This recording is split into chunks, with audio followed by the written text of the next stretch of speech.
محمد رسول الله صلی اللہ علیہ والذين معه أشداء على الكفار رحماء بينهم صدق الله العظيم. قال الله تبارك وتعالى في شان حبيبه مخبرا وآمرا إن الله وملائكته يصلون على النبي يا أيها الذين آمنوا صلوا عليه وسلموا تسليما.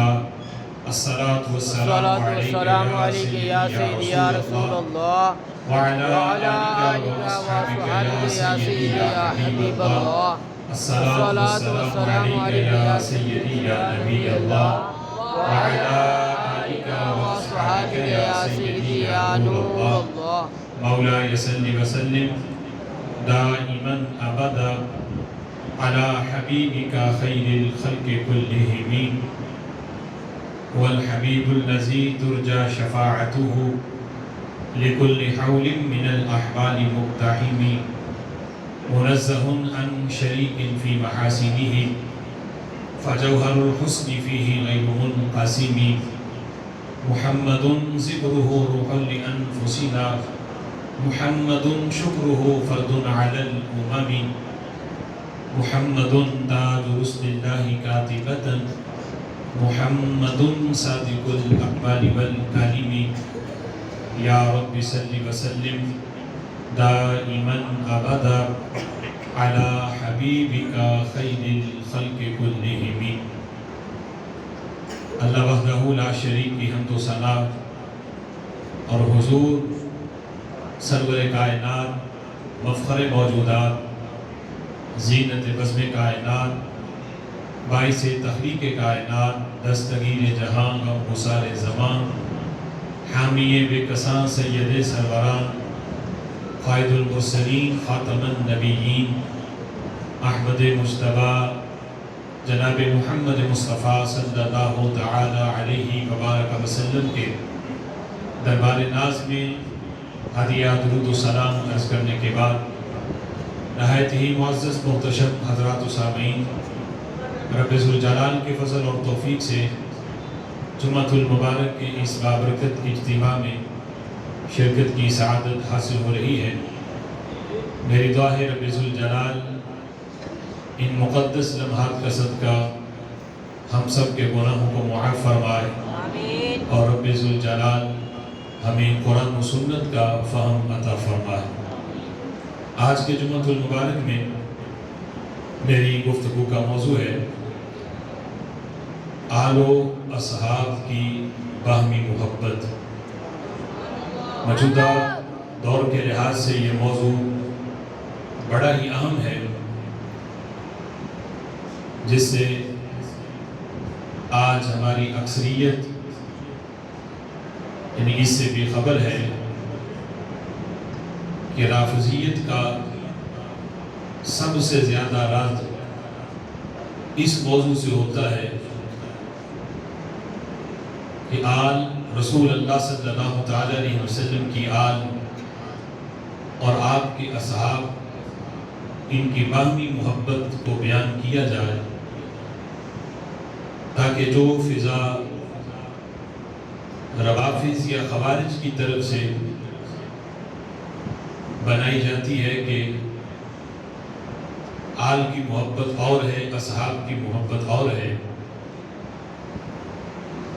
تو اس بات کو بیان کیا جائے چونکہ مرکز و محور رسول اللہ صلی اللہ تعالی علیہ وسلم کی ذات گرامی ہے۔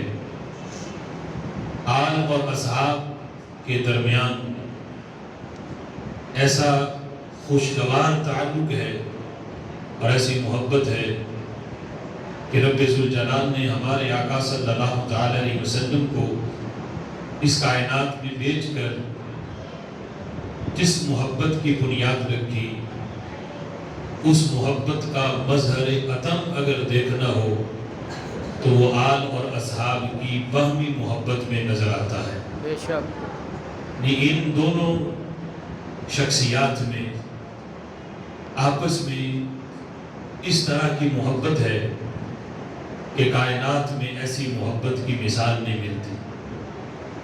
ہمارے گزشتہ موضوعات کے اندر ایک موضوع یہ بھی گزرا کہ رسول اللہ صلی اللہ تعالی علیہ وسلم کی اہل بیت اطہار، ان کا خلفائے راشدین کے ساتھ آپس میں جو رشتہ داریاں تھیں یہ بھی اتنی کلوز تھی کہ امام جعفر صادق رضی اللہ تعالی عنہ یہ کہا کرتے تھے کہ حضرت صدیق اکبر رضی اللہ تعالی عنہ میرے دوہرے باپ ہیں، اور اس میں ہم نے ان کے اس قول کی وضاحت بیان کی کہ اس کا مطلب کیا ہے۔ تو حضرت صدیق اکبر رضی اللہ تعالی عنہ کا جو امام جعفر صادق کے ساتھ جو رشتہ داری ہے وہ اس انداز کی ہے کہ امام جعفر صادق رضی اللہ تعالی عنہ کی جو والدہ ہیں، ان کی والدہ کا جو سلسلہ نسب ہے وہ دونوں طرف سے، یعنی ماں کی طرف سے بھی اور باپ کی طرف سے بھی حضرت صدیق اکبر رضی اللہ تعالی عنہ سے ملتا ہے۔ سبحان اللہ۔ اس مناسبت سے یعنی حضرت امام جعفر صادق رضی اللہ تعالیٰ عنہ یہ کہا کرتے تھے کہ حضرت لوگوں صدیق اکبر رضی اللہ تعالیٰ عنہ تو وہ ہیں جو میرے دوہرے باپ ہیں۔ تو اگر معاذ اللہ معاملہ اس طرح کا ہوتا کہ آپس میں بہم کوئی تعلق نہ ہوتا یا نفرت کی صورتحال ہوتی تو پھر اس طرح رشتے خلفائے راشدین اہل بیت اطہار سے نہ کرتے، اور نہ اہل بیت اطہار خلفائے راشدین سے اس طرح کی رشتہ داریاں قائم کرتے۔ حضرت فاروق اعظم رضی اللہ تعالی عنہ حضرت مولانا علی رضی اللہ تعالی عنہ کی صاحبزادی سے آپ نے نکاح فرمایا۔ اس کا بھی روافظ رد کرتے ہیں کہ وہ کوئی اور تھی، وہ حضرت مولانا علی کی بیٹی نہیں تھی جن سے نکاح ہوا، لیکن یہ روافظ کی کتب کے اندر باقاعدہ موجود ہے کہ حضرت فاروق اعظم رضی اللہ تعالی عنہ نے جن سے نکاح کیا وہ سیدہ کائنات حضرت فاطمہ الزہرا رضی اللہ تعالی عنہا اور حضرت مولا علی کی صاحبزادی تھی، اور باقاعدہ آپ نے نکاح کرنے کی وجہ بھی بیان کی۔ جب آپ سے پوچھا گیا تو آپ نے فرمایا کہ مجھے نکاح کی حاجت نہیں، میں نکاح ان سے اس لیے کر رہا ہوں کہ میں نے رسول اللہ صلی اللہ تعالی علیہ وسلم کا یہ فرمان سنا ہے۔ میرے محبوب فرماتے ہیں کل نسب و سبب ینقطع الی یوم القیامہ الا سببی و نسبی۔ سبحان اللہ۔ قیامت کا دن ہوگا، ہر نسب اور ہر سبب ختم ہو جائے گا، کسی کا نسب اور کسی کا سبب اسے فائدہ نہیں دے گا۔ حضور فرماتے ہیں الا نسبی و سببی۔ سبحان اللہ۔ میدان محشر میں میرا نسب وہاں بھی کام دے گا، میرا سبب، میری وجہ سے جو تعلق ہے، جو جس کو میرے خاندان سے، میری اہل بیت اطہار سے رشتہ داری ہے یا جو میرے نسب سے ہے، فرمایا قیامت کا دن میرا نسب اور میرا سبب یہ فائدہ دے گا۔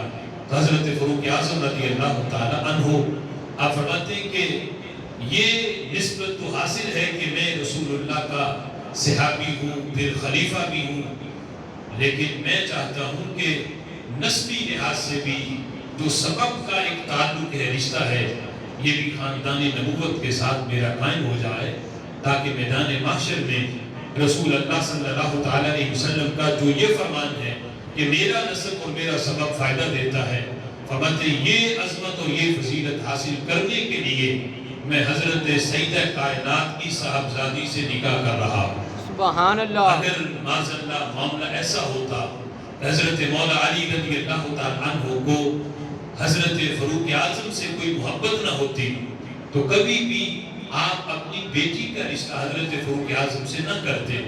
انہوں نے جس وقت نکاح کا پیغام بھیجا، حضرت مولا علی رضی اللہ تعالیٰ عنہ نے خوشی سے اس کو قبول کرتے ہوئے نکاح فرمایا اور اس پہ رضامندی کا اظہار کرتے ہوئے اپنی صاحبزادی کا نکاح کیا، اور بتایا زمانے والوں کو کہ اصحاب اور آل کی محبت یہ دو نہیں، یہ ایک ہی محبت ہے، اس لیے کہ مرکز و محور رسول اللہ کی ذات ہے، جس نسبت کی وجہ سے آل سے پیار کیا جاتا ہے، اسی نسبت کی وجہ سے اصحاب سے بھی پیار کیا جاتا ہے۔ بے شک نبی مکرم شفیع معظم صلی اللہ تعالی علیہ وسلم نے کس انداز میں دونوں کی محبت کو بیان کیا۔ میرے آقا علیہ السلام نے جب اپنے آل اور اپنے اصحاب کی محبت کا درس دیا تو میرے محبوب نے نسبت بھی اپنی بیان کی، فرمایا کہ لوگوں مجھ سے محبت کرو اللہ کی محبت کی وجہ سے، مجھ سے پیار کرو اس لیے کہ تم اپنے رب سے پیار کرتے ہو، اور فرمایا کہ میری آل سے پیار کرو اس لیے کہ تم مجھ سے پیار کرتے ہو۔ اور ایک روایت میں یہ لفظ ہے لوگوں میرے اصحاب سے محبت کرو میری محبت کی وجہ سے۔ تو رسول اکرم صلی اللہ تعالی علیہ وسلم نے دونوں محبتوں کی وجہ اپنی ذات کو قرار دیا۔ آج جو بندہ یہ دعویٰ کرے کہ مجھے رسول اللہ سے محبت ہے، اس کا دعویٰ تام ہی تب ہوتا ہے، مکمل تب ہوتا ہے، وہ اپنے دعوے میں سچا تب ہے جب وہ آل اور اصحاب کی محبت میں فرق نہ کرے۔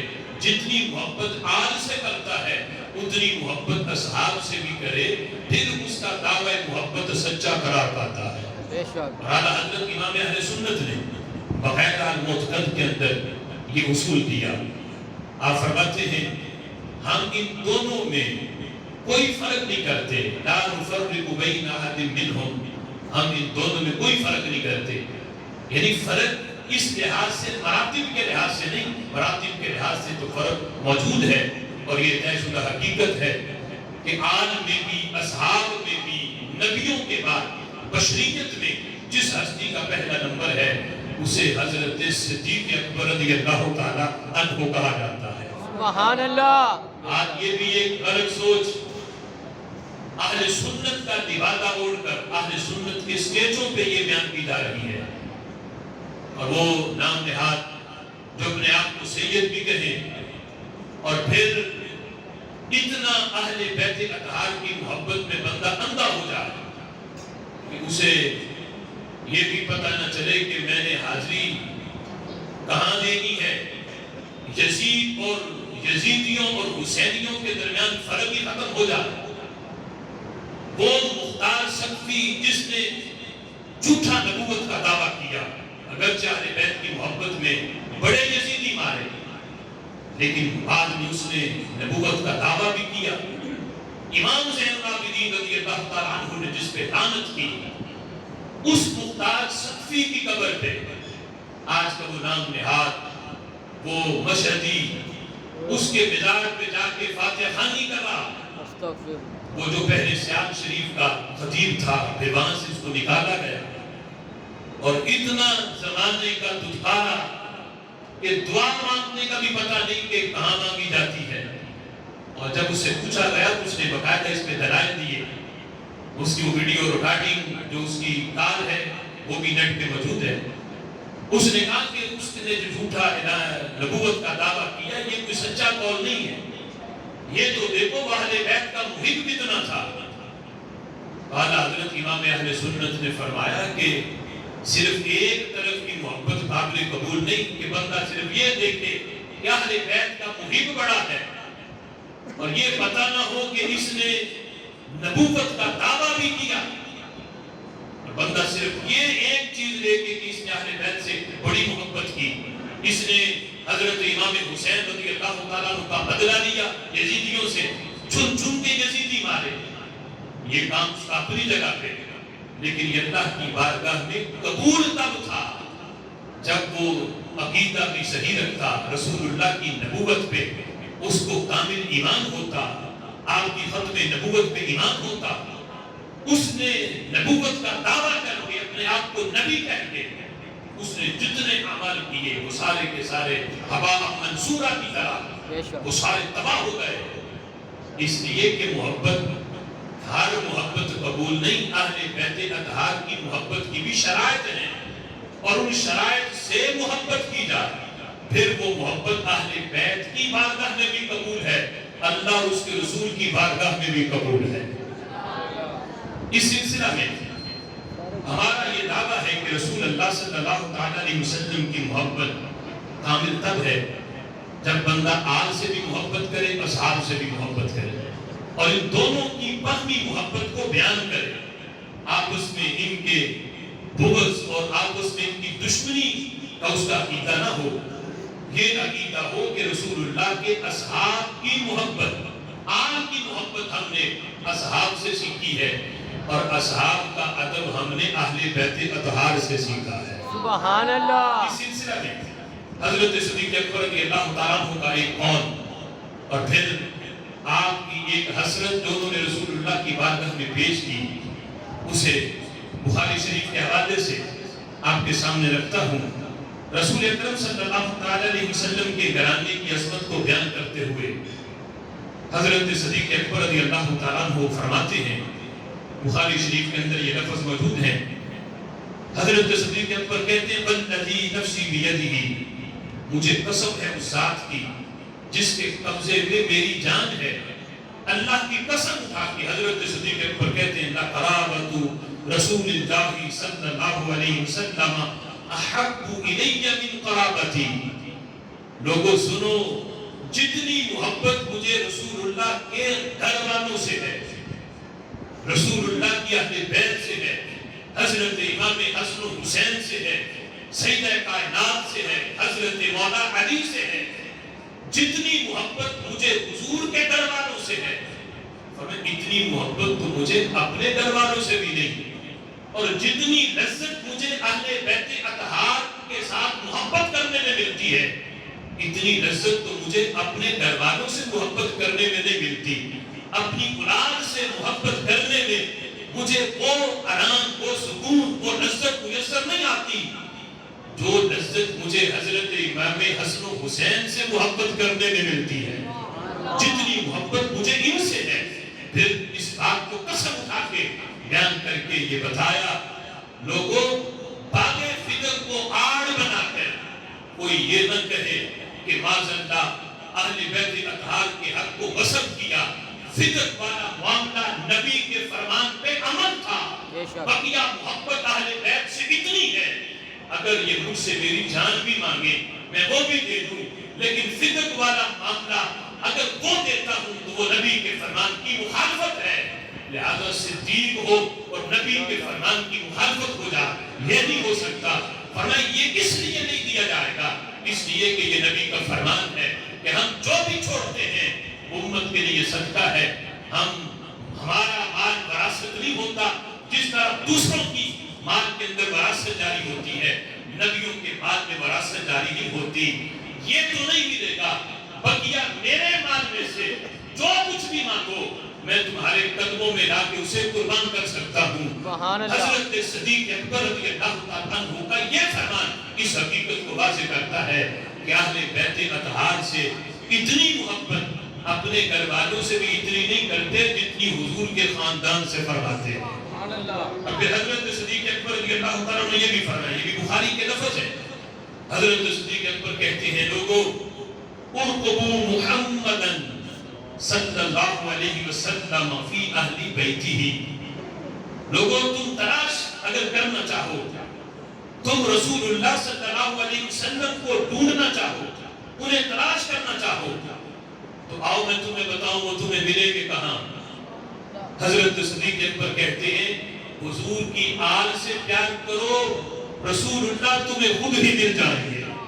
ارقبوا محمدا فی اہل بیتہ، رسول اللہ صلی اللہ علیہ وسلم کی اگر محبت لینا چاہتے ہو اہل بیت اطہار سے محبت کرو، اگر حضور علیہ السلام کا پتہ پانا چاہتے ہو اہل بیت اطہار سے محبت کرو، تمہیں رسول اللہ کی شفاعت بھی ملے گی، ان کی محب ہونے کا تمہیں منصب بھی مل جائے گا۔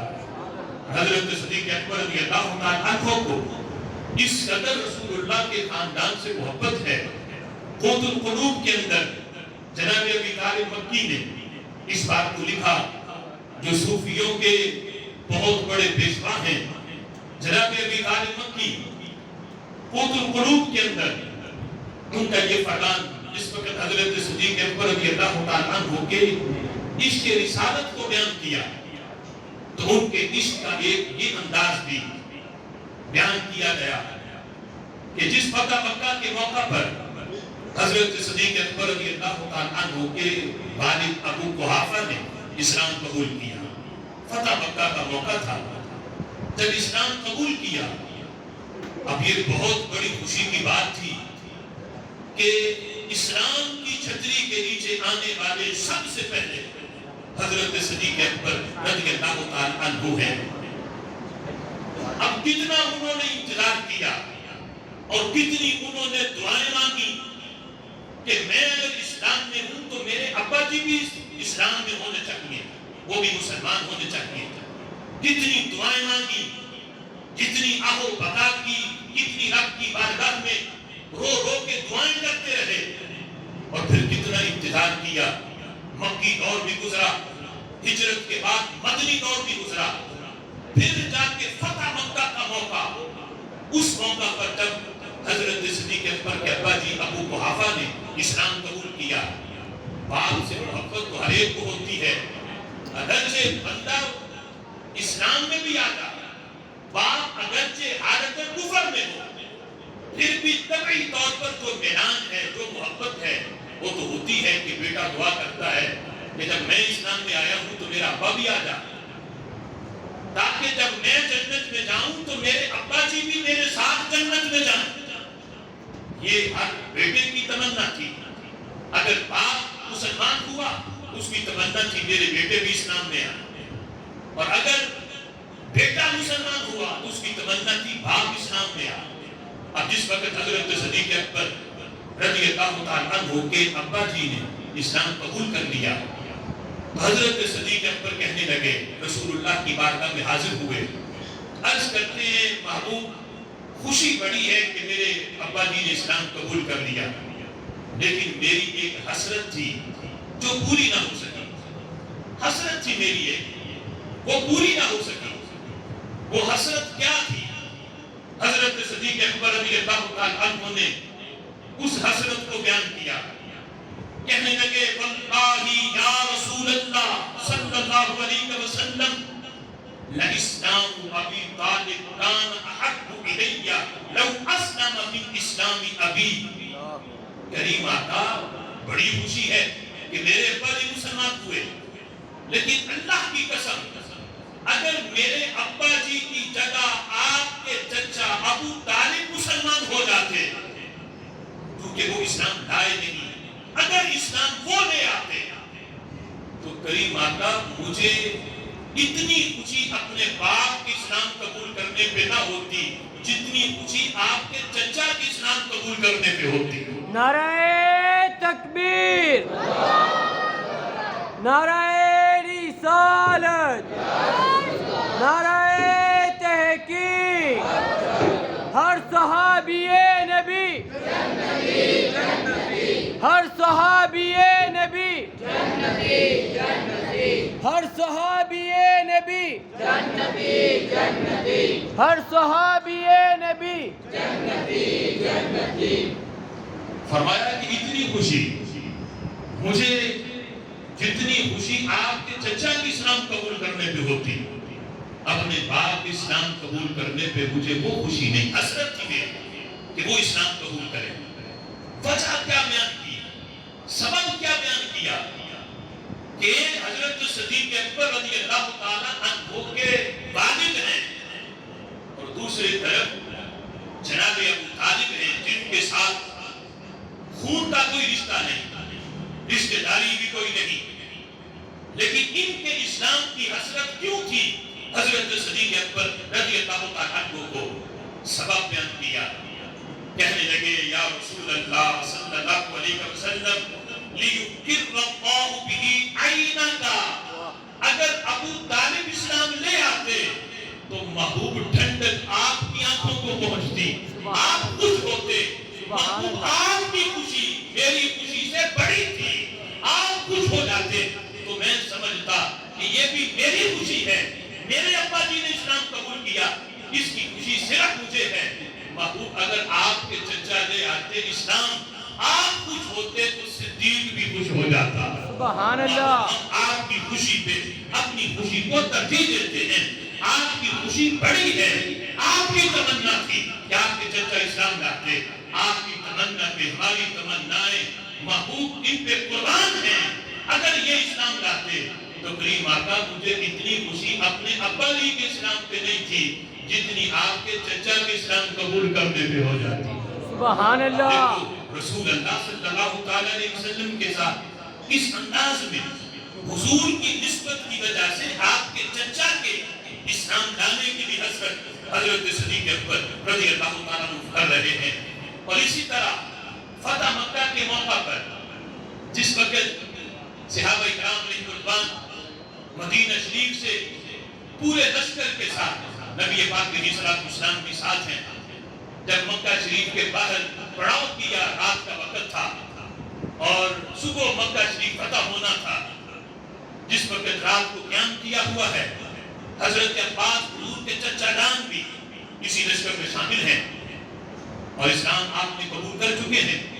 حضرت عباس رضی اللہ تعالیٰ عنہ ان کے دل کے اندر ایک حسرت پیدا ہوئی، وہ حسرت یہ تھی کہ صبح جب مسلمان صحابہ ہم مکہ شریف پہ ہم جس وقت حملہ کریں یعنی کافروں کے اوپر، تو مکہ شریف بڑا مقدس شہر ہے، تو میری حسرت ہے کہ یہاں خون خرابہ نہ ہو۔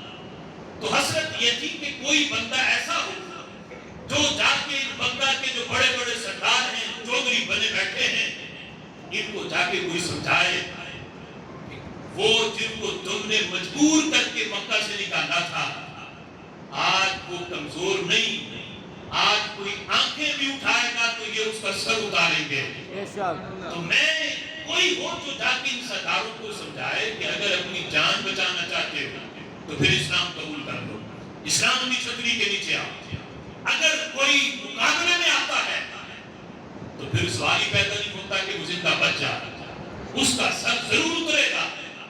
تو میں چاہتا ہوں کہ وہ میرے جو حالت کفر کے میرے ساتھی تھے، کاش کہ مجھے موقع ملے میں ان کے پاس جاؤں، انہیں سمجھاؤں کہ چھوڑ دو کفر، آ جاؤ اسلام میں، اب بھی موقع ہے، رسول اللہ کی بارگاہ میں آ کے معافی مانگو، تمہیں معافی مل جائے گی۔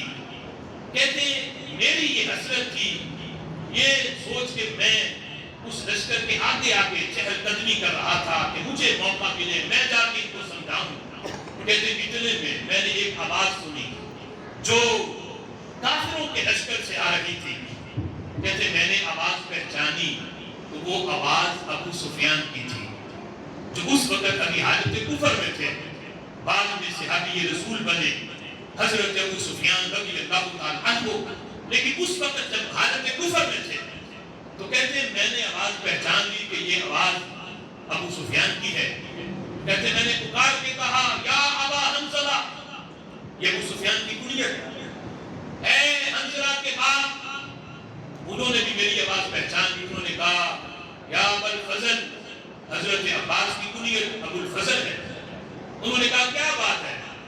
کہتے ہیں یہ جب گفتگو ہوئی تو میں ان کے لشکر میں چلا گیا، ان کے پاس چلا گیا، میں نے جا کے انہیں سمجھایا کہ تم نے ظلم و ستم بڑا کیا مسلمانوں پہ، بڑا تمہاری وجہ سے ابو سفیان صحابہ کو نقصان پہنچا، تمہاری وجہ سے بڑا نقصان ہوا، غزوہ احد میں بھی ہوا۔ تم جب کوئی شہید ہوتا تھا تم پہاڑی پہ چڑھ کے اعلان کرتے تھے اے کافروں سنو، فلاں مارا گیا، فلاں مارا گیا، اور تم صحابہ کے شہید ہونے پہ بڑے جشن مناتے تھے، بڑا تم نے ظلم کیا۔ اب اگر تم ان کے مقابلے میں آئے تو وہ تمہیں چھوڑیں گے نہیں، سر تمہارا ضرور اتاریں گے۔ ابو سفیان نے کہا کہ بچنے کا کوئی ہیلا بتاؤ، بچنے کا کوئی طریقہ، کیا طریقہ ہے، کس طرح میں بچ سکتا ہوں؟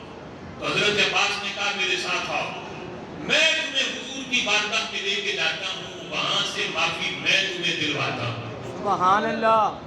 حضرت عباس رضی اللہ تعالیٰ عنہ کا کوئی چھوٹا مقام نہیں تھا، اتنی بڑی حیثیت تھی کہ میرے محبوب فرمایا کرتے تھے ردو علی ابی عباس، میرے باپ عباس کو بلا کے لاؤ۔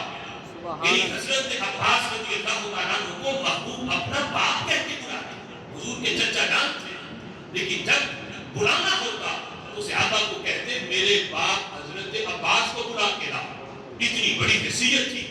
حضرت عباس رضی اللہ تعالیٰ عنہ کی. انہوں نے کہا جاؤ میں تمہیں لے کے جاتا ہوں. لیکن ابو سفیان کہنے لگا کہ میں نے تو بڑا ظلم کیا, بڑا میں نے ان کو ستایا ہے. رسول اللہ کے صحابی جب مجھے دیکھیں گے تو چھوڑیں گے نہیں. تو حضرت عباس نے کہا کہ میں تجھے امان دیتا ہوں, میری امان حاصل ہے تمہیں, اور میری امان کے ہوتے ہوئے تمہیں کوئی کچھ نہیں کرے گا. اور یہ باقاعدہ میرے محبوب کا فرمان ہے کہ جب میدان جنگ میں مسلمانوں میں سے کوئی ادنا مسلمان بھی کسی کافر کو اپنی پناہ میں لے لے تو دوسرے مسلمان کے لیے جائز ہی نہیں کہ اس کافر کو وہ قتل کرے جسے مسلمان امان دے چکا ہے. یہ تو عام مسلمان کی بات ہے, تو جسے امان حضرت عباس نے دی ہو سبحان اللہ, اسے پھر کون مان سکتا ہے. اب جس وقت امان دی تو حضرت عباس ابو سفیان کو لے کر صبح کے وقت رسول اللہ کی بارگاہ میں پہنچے. اب جس وقت دور سے آتے ہوئے حضرت فاروق اعظم نے دیکھا کہ ابو سفیان آ رہا, تو ادھر حضرت عمر رضی اللہ تعالیٰ عنہ نے فوراً حضور سے اجازت مانگی, محبوب اجازت دیں میں اس کا سر اتاروں. اور پھر یاد کروایا کہ فلاں موقع پہ اس نے یہ کیا, فلاں موقع پہ اس نے یہ کیا, احد میں اس نے یہ جو ہے وہ حرکت کی, فلاں موقع پہ انہوں نے صحابہ کے شہید ہونے پہ یوں اعلان کیا, انہوں نے بڑا ستایا. تو محبوب اجازت دو میں ان کا سر اتاروں. میرے محبوب ابھی خاموش ہیں. اتنے میں حضرت عباس کہتے ہیں جلست الی رسول اللہ, میں حضور کے قریب آ کے بیٹھ گیا. کہتے ہیں قریب آ کے بیٹھا, میں نے حضور کی بارگاہ میں عرض کی کریم آقا دشمن بہت بڑا ہے, دشمن ابو سفیان بہت بڑا ہے, بڑا اس نے ظلم کیا, لیکن کریم آقا یہ دیکھو کہ میں اسے لے آیا ہوں, میں لے آیا ہوں, اور میں یہ درخواست کرتا ہوں کہ اسے معافی دے دو, یہ اسلام قبول کرنا چاہتا ہے. ادھر حضرت عمر کہتے ہیں محبوب اجازت دو میں اس کا سر اتاروں, محبوب اجازت دو میں اس کا سر اتاروں. میرے محبوب ابھی خاموش ہیں. نہ تصدیق حضرت عباس کے کسی بات کی نہ حضرت عمر کو اجازت دی, خاموشی اختیار کی. حضرت عمر مسلسل اجازت مانگ رہے ہیں, اور حضرت عباس کہتے ہیں محبوب اسے جو معاف کر دو, یہ اسلام قبول کرنے آئے ہیں, ان کے اسلام کو قبول کر دو. حضرت عمر کہتے ہیں نہیں اجازت دو میں اس کا سر اتاروں. اب جس وقت بار بار اجازت مانگی جا رہی تھی تو حضرت عباس کہنے لگے مہ یا عمر, مہلن یا عمر, اے عمر چپ بھی کرو, کیوں بار بار ابو سفیان کے قتل کرنے کی اجازت مانگتے ہو, مہلن چپ کرو. اور ساتھ انہوں نے ایک بات کہہ دی, کہنے لگے فواللہ لو کان من رجل بنی عدی ما قلت مثل هذا. اے عمر اگر ابو سفیان کی جگہ کوئی بندہ تیرے قبیلے کا ہوتا, بنی عدی کا, تو تو کبھی بھی اس طرح اس کے قتل کرنے کی اجازت نہ مانگتا. یہ تو ابو سفیان ہے کیونکہ تیرے قبیلے کا نہیں. اگر کوئی تیرے قبیلے کا بندہ ہوتا اور اس نے یہ سارے کام کیے ہوتے جو ابو سفیان نے کیے ہیں, اور تو کبھی بھی رسول اللہ سے اس کے قتل کرنے کی اجازت یوں نہ مانگتا جس طرح بار بار ابو سفیان کے قتل کرنے کی اجازت مانگ رہا ہے. جب حضرت عباس نے حضرت عمر کو قبیلے کا تانا دیا تو حضرت عمر نے کیا کہا, عرض کرنے لگے اے عباس آپ بھی سنیں کہ میں اس وقت بھی مومن تھا جب آپ حالت کفر میں تھے. کہتے ہیں اس وقت بھی مجھے آپ سے اتنی محبت تھی, اتنی محبت مجھے اپنے باپ خطاب سے نہیں تھی جتنی آپ سے تھی. اور تھی کیوں, ادھر باپ ہے خطاب وہ بھی حالت کفر میں, ادھر حضرت عباس ہیں لیکن وہ بھی حالت کفر میں تھے. حضرت عمر کہتے ہیں میں اپنے ابے کے اسلام لانے کی اتنی دعائیں نہیں کرتا تھا جتنی آپ کے اسلام لانے کی دعائیں کرتا تھا. اللہ سے اتنا گر گڑا کے میں دعائیں کرتا تھا کہ حضرت عباس اسلام لے آئے, یہ اسلام لے آ جائیں, یہ مومن بن جائیں. عمر کہنے لگے اے عباس آپ وہ ہیں کہ میں نے بھی رب سے مانگ مانگ کے آپ کو لیا ہے, آپ کے اسلام لانے کی دعائیں میں نے بھی کی ہیں. میں اپنے باپ سے اتنی محبت نہیں کرتا تھا جتنی میں آپ سے, اور آپ مجھے قبیلے کا تانا دیتے ہو. اگر میرے قبیلے کا بندہ ہوتا